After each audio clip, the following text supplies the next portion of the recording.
This is the Global Podcast Network, where executives and professionals connect, share, and inspire.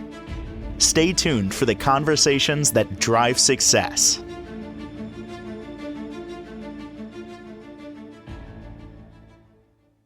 It's pretty amazing in this age of technology. One thing still remains the same, whether it's social, whether it's Google, no matter what websites, whatever it is. One thing remains the same, and that is something that's been around for thousands of years, essentially. And I'm talking about words, i.e., language. Even with all this technology, it's the same thing, words, and they have such an impact. We're going to talk about language today as it applies to your life, how you speak to yourself, and also in the eyes of hypnotherapy and hypnosis, and how wonderful transformation and change can come from that just from picking the right words. That's what he does. He is a psychotherapist, counselor, and helps with that transformation through hypnosis. Bart Walsh back on the program. How are you doing today? Wonderful, Steve. Good to see you. You too. I'm very much into music. So I think in lyrics a lot of times, and things just drop out of the sky. And as we're talking today, I got the song from the 80s. I think it was the late 80s from Cher. And if I could turn back time, and there's one line in that song that just stands out for me. Words are like weapons. They can heal sometimes or harm sometimes. And it's amazing, just one word, three words, maybe how they're said can make such a difference in our lives. And I think that also applies to the words we tell ourselves, whether we're speaking them or whether it's in our mind, whether we're thinking them. That's piloting us since childhood, right? So true. Yes. Yes. Mm.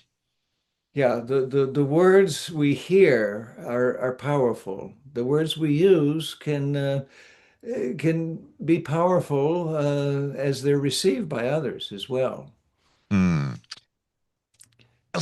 Before we get into hypnosis, in terms of language, do you feel that a lot of us are stuck, if you will, because we're telling ourselves certain things, again, either thinking them or actually saying them to others? Oh yeah, we certainly can be stuck in patterns, and often there's beliefs that we're not even aware of that guide our patterns of speech, guide the words we use, and sometimes there are just limitations that have restricted us all along, so we don't even know what the other options are, and Mm. that can be quite a trap. So, but yeah, the words that we use are well quite significant and resonate deeply within us. Your job is to connect with somebody using words and maybe changing the words that somebody uses that we're looking for a positive benefit.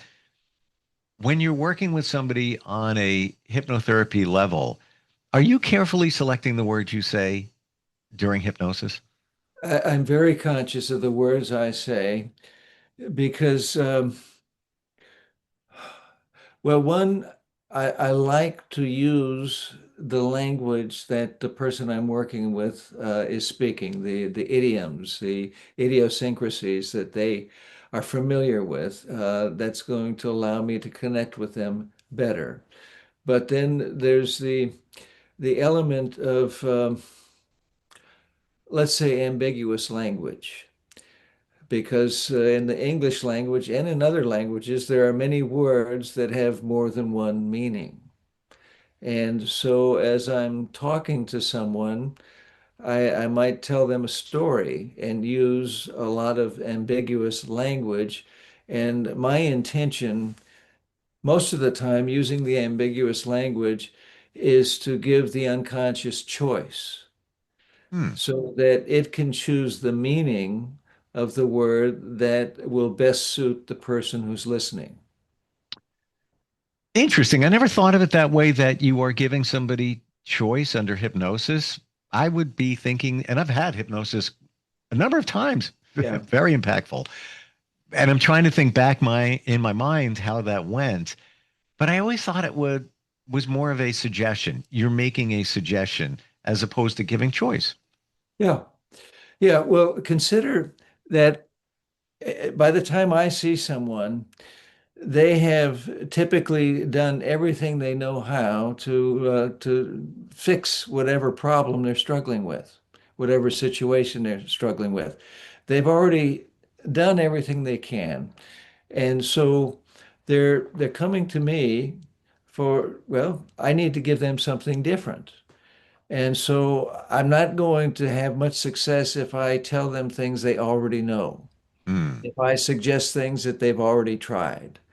So So I may either while a person is fully alert or while they're in a trance, I may tell them a story, a metaphor about something. And in that metaphor, I may address indirectly their problem and use ambiguous language.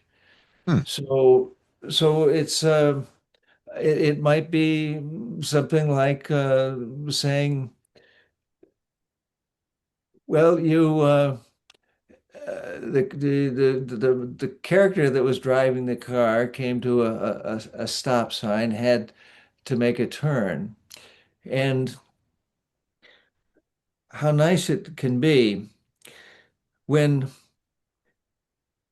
so much is left behind that you just don't need. And after the turn, there's a clearer path. And until it comes to the next stop sign.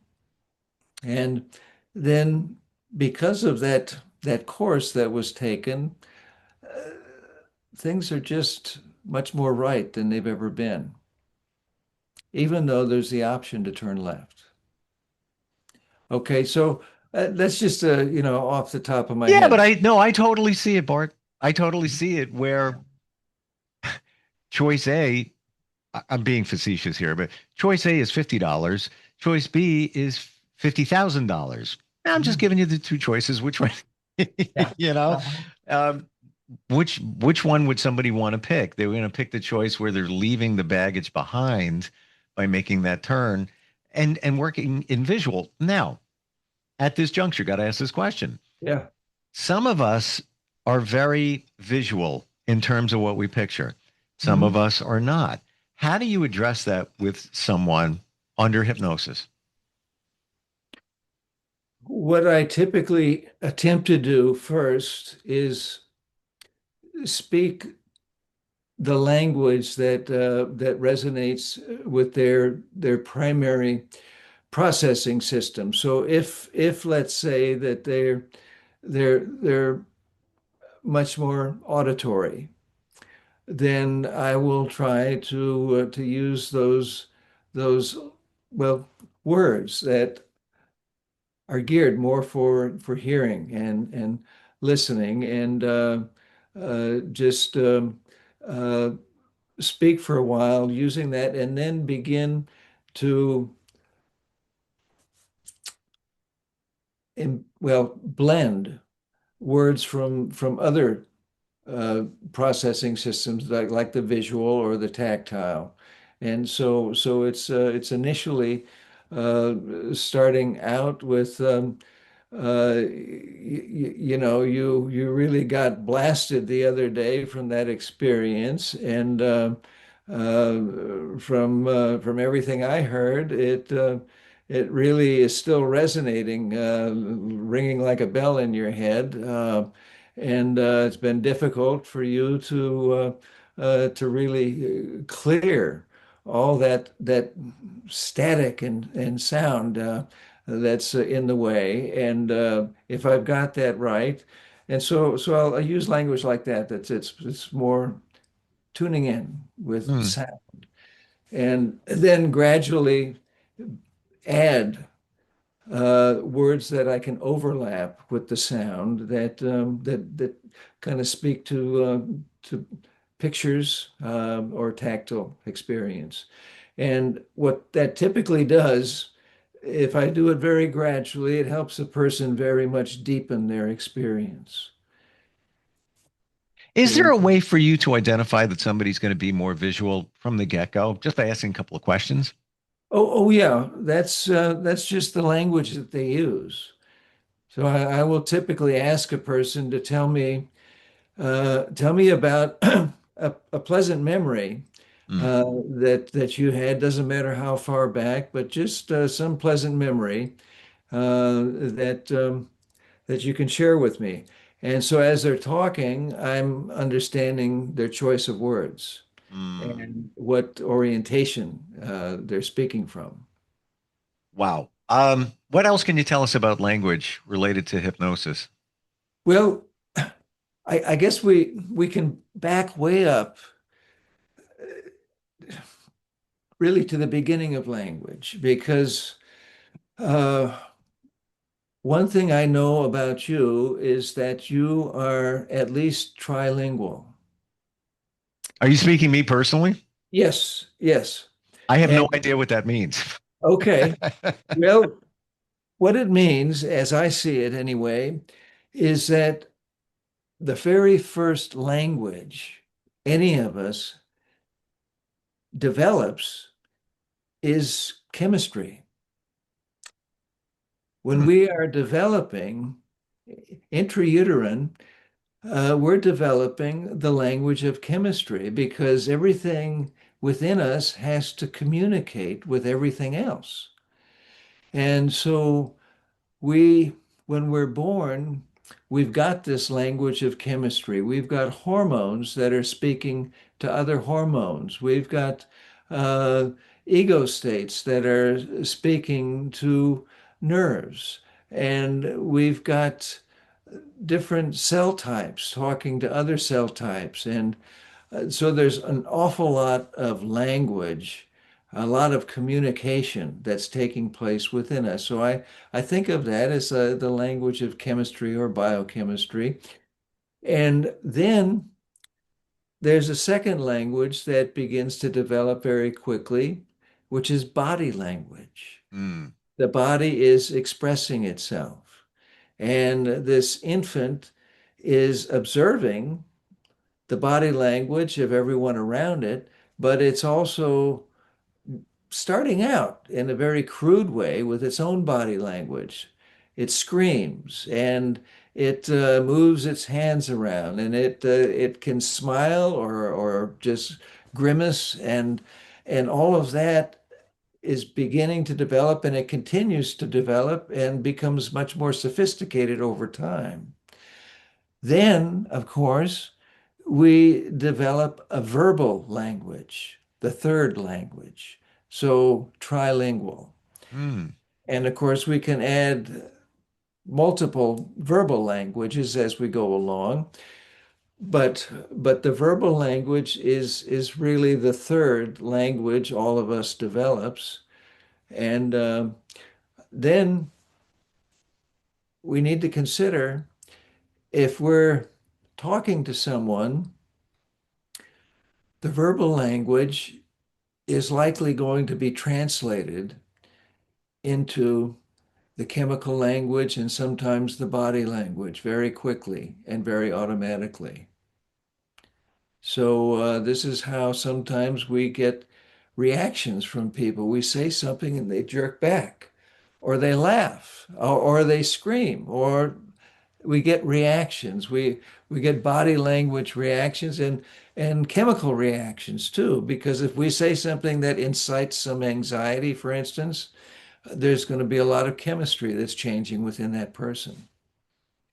Do you feel that an infant, even though we just look, it's a baby, they are watching everything. They're picking up on cues from the parents, how the parents move, their body language.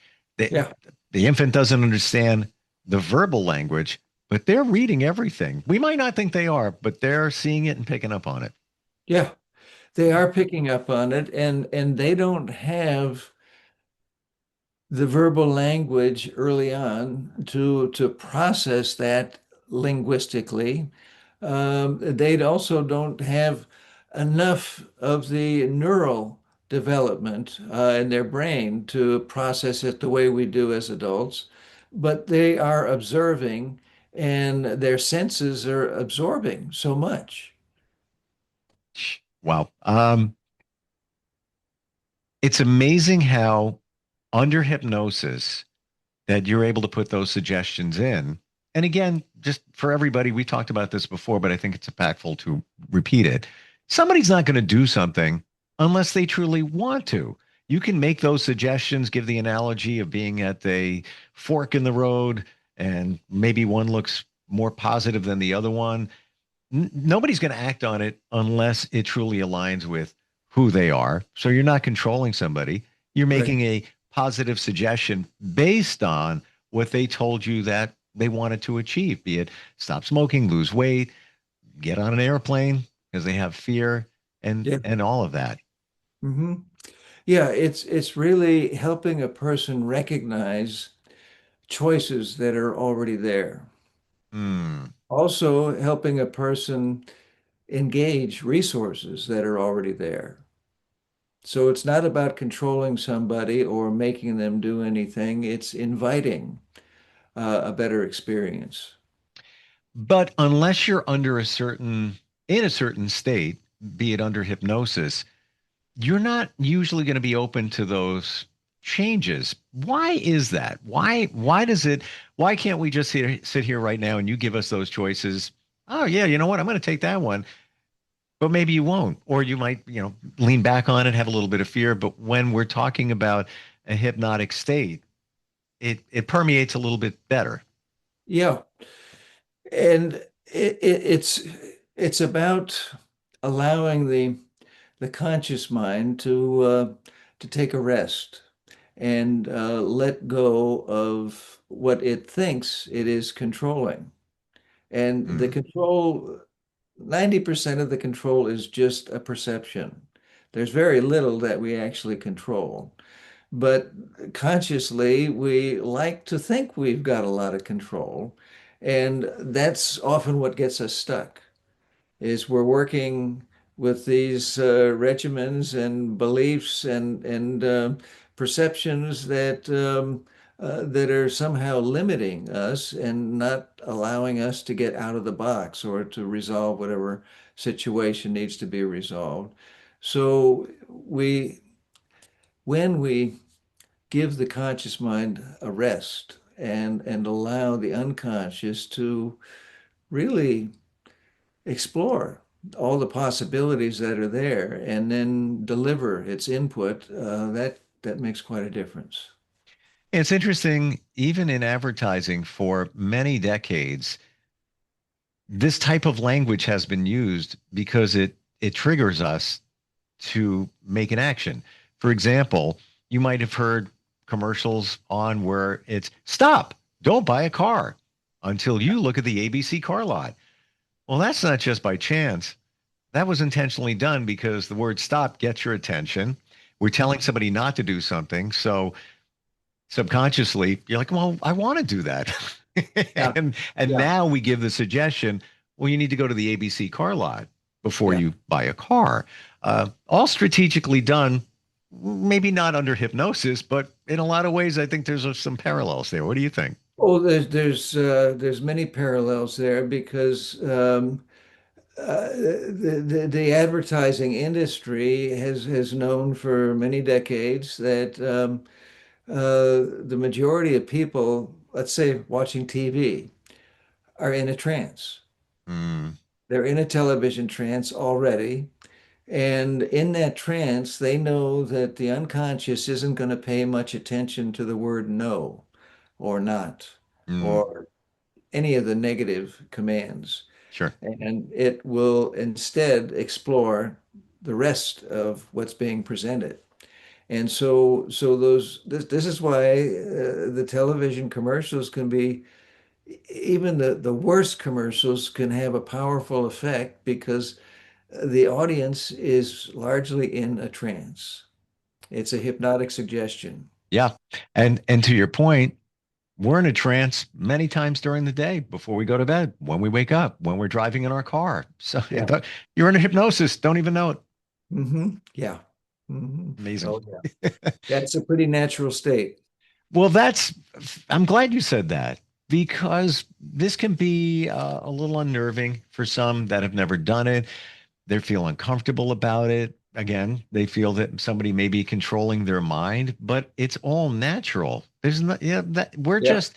you're giving us the keys to unlock the unconscious, the subconscious portion of our mind where a lot of this stuff is hanging out and preventing us from moving our lives forward or making us, allowing us to smoke when we don't want to or have anxiety and fear and all of that. Yeah. Hmm. Anything else you could tell us about in terms of language and hypnosis? Well, I suppose it's good for all of us to at least give some thought to the ambiguity in language, so that we can understand options that may be before us that we haven't considered, and also understand when someone else may be attempting to manipulate us through language Hmm. and not saying what really we think they're saying. There's an interesting thought Mhm. to be mindful, and I don't know how we would even achieve that, but if you were mindful about, call them these little tricks within language, you might be able to spot how somebody's trying to influence you in a certain way Yeah. and not let that happen. Yeah. Yeah. And we all of us are quite subject to the language delivered by well, let's say controlling forces, politicians. Yes, sure. They premeditate everything they say so that it sounds the right way. It's received in a particular way, but it may be completely sideways or opposite of what they're saying. Hmm. And harnessing the power of that, also known as NLP, neuro linguistics programming, Yeah. one may be, let's say, an attorney wants to influence a jury. Oh, yes, yes. There was a an attorney in my area who was teaching other attorneys about jury manipulation. That was the course, jury manipulation, and it was all about using NLP. Hmm. And these attorneys had to spend quite a bit of hard-earned cash to take this course. But the person that was teaching the course was getting quite rich because it worked. Yeah. It Yeah. did work. Mhm. But again, when we talk about hypnosis, it's not we're not able to influence somebody to do these things unless you truly want to and make that change. Mhm. First step is reach out to somebody like yourself who's certified, qualified to get this done. Start the conversation. Back in the day, and I'm talking just a few years ago, that's what I did and made lots of change just through hypnotherapy. I can honestly say I love it. Mhm. like I Yeah. and I remember, even though sometimes it was recorded with my permission, just so I have it, or the practitioner sent some audio afterwards just to reinforce what was discussed. I remember everything fairly vividly, Mhm. and I can even trace back to where I saw the change or where I saw what the blocks were going back to childhood. It's profound. It really is. Mhm. But what's the best way to find you, Bart?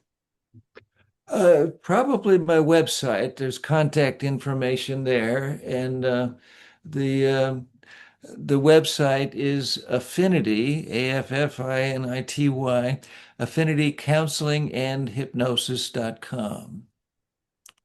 And you can't put anybody in hypnosis unless they want. It's not like you can walk into a grocery store, strike a conversation with the person online, and they're under hypnosis. It doesn't work like that, right? No, for me, ethically, I don't even want to consider that. Sure. So yeah, no, it's a choice, and it's also important sometimes for people to recognize when their problem is a result of being stuck in a bad trance, because that's often the case. So seeking out some hypnotherapy can be a nice way for the practitioner to recognize that, okay, the problem is happening uh, as a result of this bad trance. And so we need to help the person step out of the trance and have a better experience. Mm. Great word you just used, choice. It's a choice. Even under hypnosis, you have a choice if you want to pick something that supports you or not. And you also have a choice whether you want to, make that phone call and make a change in your life. Mhm. Bart, thank you so much for today and breaking this whole language thing down. Learned a lot, validated a lot as well, and I appreciate it. Well, thank you, Steve. Great talking with you. You too. We'll be right back. This is the Global Podcast Network, where executives and professionals connect, share, and inspire. Stay tuned for the conversations that drive success.